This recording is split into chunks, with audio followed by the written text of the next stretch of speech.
Hey, Sean, how you doing? I'm all right, John. How are you? Good, good. So the circumstances might be different. I'm just wondering what concerns you might have with the team's troubles with, winning consistently in the clutch, and have to relive these kind of losses kind of over and over again over the years.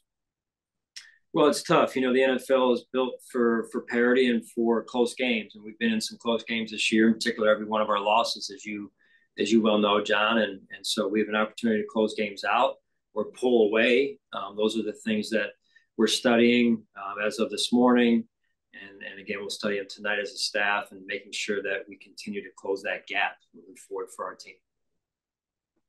I understand that. Is there a concern that, I mean, 0-6 in overtime in your past six overtime games, and just it's out there. The fans are kind of like getting a little bit antsy over previous losses, be it what happened against Denver this year, what happened, and I don't need to bring them up, but it's just those games that in which this team just comes this fall that falls short, be it at the last minute or overtime. No, it's understandable. I mean that they're getting antsy, I guess, as you said, and listen, no one's more frustrated than I am. I can promise you that we're working hard at figuring it out. We've played well, I would say, defensively in the majority of our games this year, and we get into these one score situations down the end of the game, and we got to find a way to close it out. And there's a lot of things that go into that when you're trying to close a game out, right? So those are the things that we're studying moving forward. And then offensively, we've got to not be in those one score games. We got to pull ahead or play better earlier in the game. And, and all those overtime situations are a little bit different. Early in the year, we're up at the Jets. I think we have a turnover, and then they score to pull ahead, and then we end up scoring to tie it up. We go to OT, have a chance to take the ball in overtime. We go 3-and-out, punt the ball away, and it's returned for a touchdown, game-winning touchdown. So all of them are different. They're all different situations, but again, it's what we're trying to do to get solved and move forward as a football team. I appreciate that, Sean. And one last thing, the Shaq Lawson, the video showing him shoving a fan, and understand that perhaps the Bills had asked security to have that fan removed. Can you provide any insight that you might have on that situation?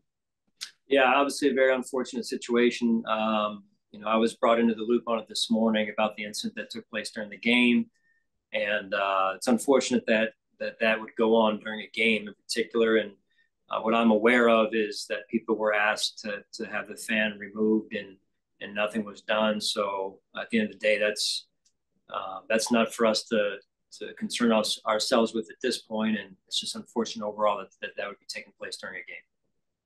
Thank you, Sean, and enjoy the bye week as much as you can. All right, thanks, John.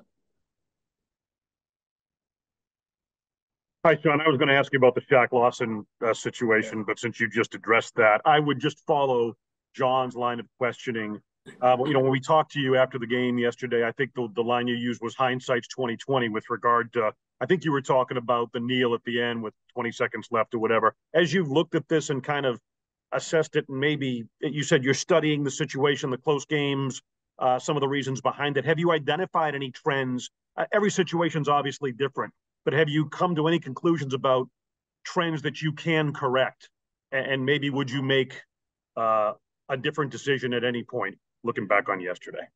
Well, I think it's yesterday's decision with 20 seconds left and only one timeout. We had a similar situation in Detroit last season, three timeouts in 22, 23 seconds. And with those timeouts and also in a static dome environment where I felt like we could, it was good for throwing the football last night, a little bit different situation with the rain and only one timeout.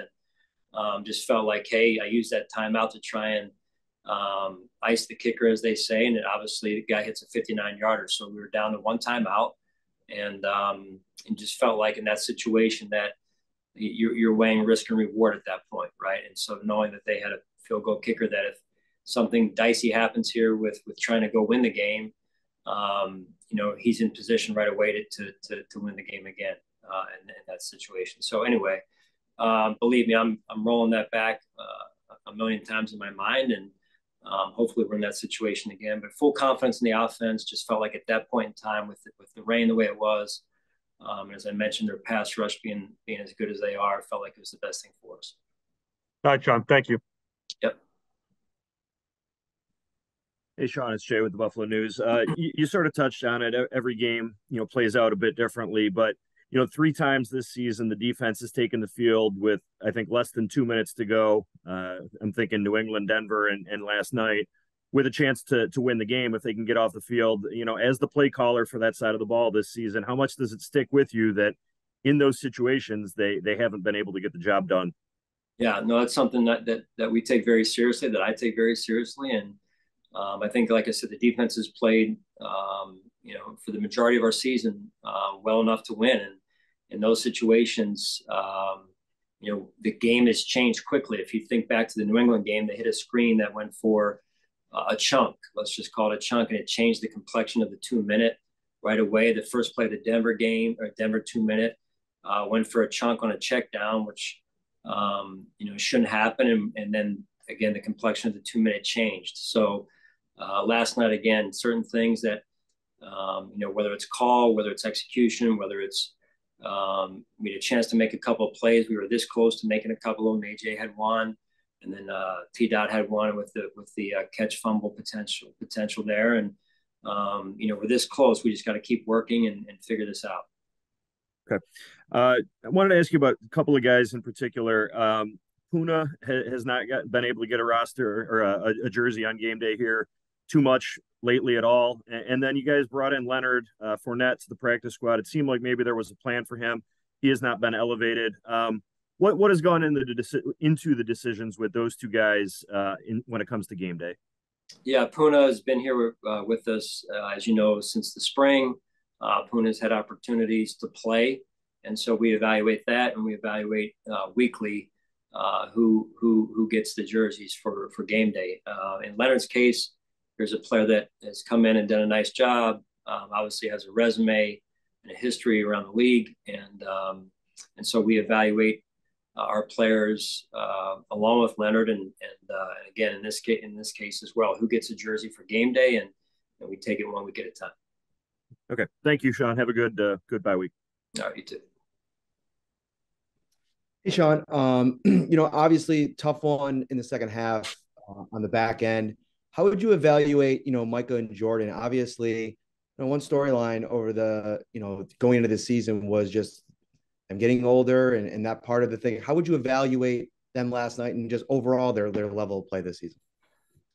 Well, I just feel like they're two guys that I have a tremendous amount of confidence in and trust in. They've been here for better part of 7 years now, and they're veteran players, right? That have seen a lot of football, and I trust those guys to make the plays that they've made over the years, and I'll trust them going forward. So that's my evaluation of their play, and I have a lot of confidence in those two. And you touched on it when John was asking you earlier about the decisions around nailing makes a lot of sense. I think you touched on it last night about the overtime decision on 4th and 6, wanted it a little bit shorter. But when you have Josh Allen, I'm just curious, when you have Josh Allen playing that way in that game, does it go through your mind at all? And maybe do you kind of like think about it even more in the 24 hours after, like, man, maybe I should just put the ball in his hands and just see? Of course you do. And that's when, as I mentioned after the game, you're saying, hey, 4th and 2, maybe even 4th and 3, we're going for it right here. And that to me is putting the ball in Josh Allen's hands. And when you're 4th and 6, I mean, that gets to be you're playing the percentages even on paper. And then you're saying, hey, you're weighing out cost benefit of, hey, we get points right here. Maybe we can stop them. Obviously that didn't work out. Give them some credit. They're a good offense as well. So with good players. So, but yeah, I mean, you look at putting the ball in the hands of your best player, and that's Josh Allen. And unfortunately, we didn't execute on 3rd down when we had the opportunity to, and that left us with the 4th down decision. Thanks, Sean. Yeah. Hi, Sean. Yeah, you mentioned the Eagles' defensive front. I mean, their pressure rate is well documented. Just what did you think about the way the offensive line held up in protection against them, and then were able to run the ball on them for that last touchdown drive at the end of regulation. Yeah, I thought that was good to see. I thought that was well executed by our offensive line, our backs, tight ends, everyone that was blocking, right? And I think that was important for us to be able to come out there and do that on that last drive. And they're a formidable group, that front that they have. They have a number of first and second round draft picks. That's being there myself, I know what they believe in philosophically. They load up front. They load up at the corner position. They load up on both sides of the ball up front, and so that's they got a good group up there that rush the passer well. And there's just the only one sack. I mean, obviously a lot of people, and Josh does a lot to help the sack situation, but just to throw for that many yards on them, just what did you think of the overall pass protection? Yeah, I thought it was good. I thought there were some moments where they saved Josh and some moments where Josh saved them as well. So it works hand in hand. Thank you. Yeah. Yes, good afternoon, Coach McDermott. George Radney, Challenger Community News. Good afternoon, sir. Good afternoon. Question, I just noticed in the overtime there on the winning drive, earlier, the gap integrity. Why I was wondering why that didn't continue with that on that last drive, because you guys were stopping them, wasn't allowing the cutback lanes or anything for Jalen Hurts to get loose there. I was wondering, why did you change the defense on that last drive? The defense wasn't changed, George. Defense wasn't changed. So. Or scheme. It wasn't schemed differently. It wasn't schemed differently. Okay. What would you say made the difference on that winning touchdown run, where he was able to just come around the corner? Are you talking about the drive? Are you talking about the drive or the play? The play. The play, yeah, that was a call. That was a zero. That was a max blitz trying to force the issue to make a play, and they had the right play on for that play call. So that's on me. But beyond that, when you're talking about the drive, as your question was, we didn't change schematically. Jalen Hurts likes to take over the game in the second half of games, critical situations, and he's tough to handle like Josh is. And so, I thought we could have done a better job at times of staying in our rush lanes and making sure we're coordinated with our rushes. And we've got a guy high that are at the level that needs to be at the level. And then we've got the quarterback trap built underneath of that. And like we did in the first half, I thought we rushed well in the first half, but could have rushed better in the second half in a more coordinated fashion. Yes, because I know Jason Kelsey, I got a chance to interview him over in the Eagles locker room. He said they were very uncomfortable with your defensive scheme in that first half. He said it took them a while to really get somewhat comfortable in that second half. And they talked about that. Your scheming was excellent, game planning for this game. And last question, on that touchdown pass in the back of the end zone where you looked like you had it almost reminded me of the Kyler Murray play in Arizona, where he threw it up and the receiver for the Eagles caught it in the very back of the end zone. How can that happen? How can that guy get behind the safeties and they're not able to? It shouldn't happen. We're better than that. And we've got a guy that I know has made that play a million times in terms of making plays on the ball overall. I know everyone wants to talk about the Kyler Murray play, and I see the resemblance. Listen, it's 3rd and 15, and the quarterback got out to our right, which he shouldn't have got out, number one. And then he made a throw, and their player got behind us, which should never happen. We should keep everything in front of us in that situation, and at a minimum, knock the ball down. And their player made the play, and I believe Micah Hyde will make that play going forward for us. All right, thank you, Coach. Thank you for your time. Thank you. Hey, Sean, Josh Reed here. Thanks for taking some time for us this afternoon. George owes me a coffee because he stole a little bit of my question here. But I guess along the lines of that touchdown run by Jalen Hurts, one of the Eagles players mentioned that they saw the look and immediately knew that they were going to hit a home run on it. And you touched on a little bit. I was hoping maybe you could expand. Were you in a position when you're making that zero blitz call that you kind of felt defensively you needed to hit the home run, or they were eventually just going to stick it in the end zone anyways? Yeah, you get to a point where you're saying, all right, I gotta do something here to really ratchet this thing up. We gotta send as many people at him as we can. They do like to run the ball down there the closer they get to the goal line, as you saw earlier in the game as well.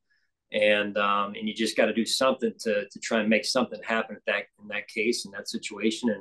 And that's what I did. And obviously it didn't work out. But you try your best to do something to manufacture a play and get something stopped there, so you can maybe create a second down and a longer situation and try and force a field goal at best in that situation. Do you meet with the guys like today before sending them off, or is it just yet last night was kind of it and they kind of break away from everything? No, we met today. What was the message? I guess. Sorry, I didn't mean to interrupt you. What was the message that you wanted them to take away as they have a little downtime here? The entire team, or are you talking about the defense? Yeah, the entire team. Yeah, I mean, listen, we're 6-6, and we know we'd rather have a better record than what we have, but we are who we are. And the encouraging thing is everything, all the goals that we set for ourselves are still within our reach. Get away, get a break, kind of it's a later bye than any of all of us are used to, and kind of get away from football a little bit, but take care of yourself so when you come back, you're ready to roll. And, obviously we have some adjustments we need to make. When you look at overall with our the games we have lost, they've been either turnover based or one score based on the defensive side getting off the field, and then obviously special teams is baked into all that. So there's a lot of positives. We went on the road and in a tough environment and played extremely well. Came up short, but we're close. And a couple plays here, a couple plays there. That game may not even be as close as it was, and the kicker makes a 59-yarder. So at the end of the day, they won the game, and we have to learn from it and make the adjustments we have to make, and that's what we'll do this week.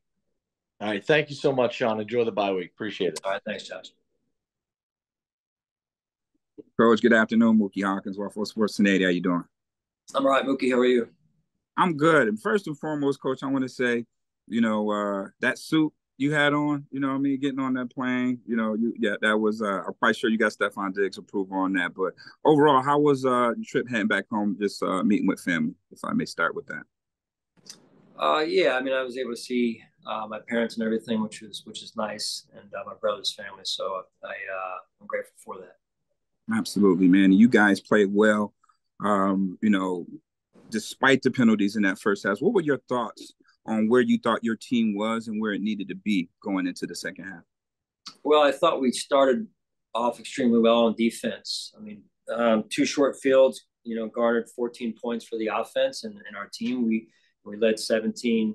It was 17-7 at half, right? So in the second half, I thought the offense came out and had a good drive, and we did some good things there. And then defensively, we went 3 and out to start the second half, and then after that, they started to get the run game going. The Eagles did, and we were out of our gaps at times up front, and needing to execute better. And so then it became a 2-dimensional game, and we were having to deal with the run and the pass as well as the quarterback scrambling. And so it became harder to defend in the second half. And that's, give them some credit here as well. They've got some players on their side of the ball. So, but overall, I thought, we gave ourselves a chance.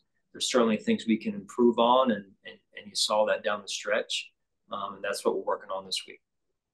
Absolutely, man. And it was definitely a dogfight.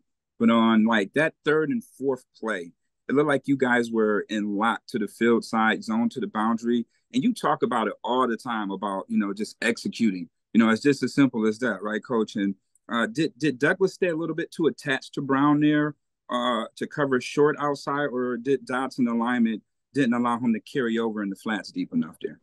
Which play are you referencing? It was the 3rd and 4th play with Devontae Smith, converted the 3rd and 4 on the 6-yard hitch. In the last drive on the hitch? Yes, sir. Yes. Yeah, so earlier in the game, we were in man-to-man there to tighten it up, almost the same location on the field. They were in 10 personnel, and the quarterback broke contain and ran with it. And we had a spy sit in the middle of the defense. And so the next time around, tried to change it up and go zone, and he sat down and he hit Smith there. So that's when I went back, but tried to change something up there so we would have more zone eyes on him, and then he hit the pass. So those are ones that you roll back over and over again. That's when I went back. Yes, sir. I'm already knowing. But Coach, how valuable is this bye week? I'm sorry. How valuable is this bye week this week? Well, it's good. I mean, it comes at a time where you don't like going on a bye on a loss.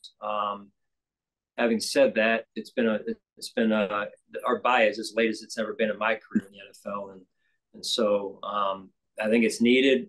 Guys can get away a little bit, maybe break free of the snow that's outside of our windows here, and I think the coaches can get a little bit of rest as well and come back fresh for next week. Absolutely, Coach. We know that you are immaculate coming off a bye, so have a good time. Enjoy it. All right, thanks. Hey, Sean, I was curious. I know you might not want to talk about the officiating too much, but when you watched the game back, did anything stand out to you? Do you have a conversation with the league this week? Anything further on the officiating after watching the game? No comment on the officiating. And then I was curious, not having Deontay up yesterday and going with Andy Isabella instead, what went into that decision? Was there anything, you want to see from Andy, or what particular led to that? Yeah, I just wanted to see, I think we've seen Deontay up through the better part of the season to this point. I wanted to see something, what it looked like with Andy, right? And whether it was maybe in the return game, maybe as a little bit of a receiver in that role as well. And just trying to make sure we're maximizing our potential as an offense. Did you think he did, I know he didn't play a ton on offense, but what he was out there for in the return game, did you think it was effective? He did all right. Yeah, I mean, he didn't have a big role, I should say. And the receivers, a lot of the starters, kind of the primary guys, played the bulk of the load of the snaps yesterday. So it's just, I like Andy brings us some energy, right? He brings us energy, he brings us juice, good body language. And so, just wanted to see what it looked like, and we'll take it on a weekly basis from here on out. And then I was curious, from an injury perspective, I know Steph went down, came back up and went back in the game, but any injuries coming out of that game? I know bye helps, but anything? Yeah, the bye week helps now.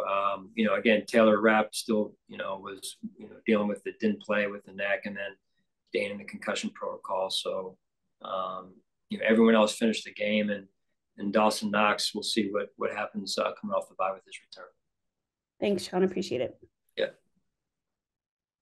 Hey, Sean, AJ Feldman here in Rochester. You talk about not wanting to go into the bye on a loss. Unfortunately, you've had some experience with that. The Arizona game with the Hail Mary, and the Titans game on Monday night, losing at the last second. You come off of both of those bye weeks with wins. After the Cardinals, you roll off 6 in a row. What can you maybe take from those experiences and getting the team in the right mindset as they leave for the bye, and then coming back off of it and coming back strong? Well, I think it gives you a chance to reset more than anything, AJ, and we've been able to do that effectively here over the course of our career here in Buffalo, and I expect the same going forward. So that's some of the challenges and the adjustments we need to make, and the gaps we have to close, or some of the things we're focusing in on, so that we can close that gap. Whether it be the turnovers or closing out games. I think those are important things that we continue to find answers to over the bye week here. And then you talk about Dane and Taylor. Obviously, their injuries aren't, black and white. Do you have any projection as to whether or not they'll be able to practice or play when you come back from the bye? Don't know. We'll see after the bye. Dane is still going through the protocol, and Taylor's still, dealing with the neck there. And hopefully time and a little bit of rest helps both of those. All right. Thanks for your time, Sean. Enjoy the bye. Hey, Sean, you had mentioned last night being encouraged by the direction of the offense over the last 2 weeks. And a lot of that was kind of, you spoke about Josh specifically, but I was wondering, what else on the offense have you seen these last 2 weeks that you think this team can keep building on? Well, I just think we're moving the ball better than we were before, right? And a little bit more consistently than we were before. I think the defensive takeaways have helped, right? But that's when we talk about playing team ball. And I think that's important, though. We've been able to just move the ball beyond midfield, and then where we've still seemed to find we stub our toe a little bit is around that fringe area, that high red zone, where we have a chance for points. Yesterday we missed a couple of those field goals, and our drive stalled out yesterday due to penalties as well. So we've got to continue to find our way through that high red zone fringe area, then down into into where we're getting points. And when we have gotten into the low red zone, I'll say we've been very effective, but it's more of that upper fringe area that's given us some trouble.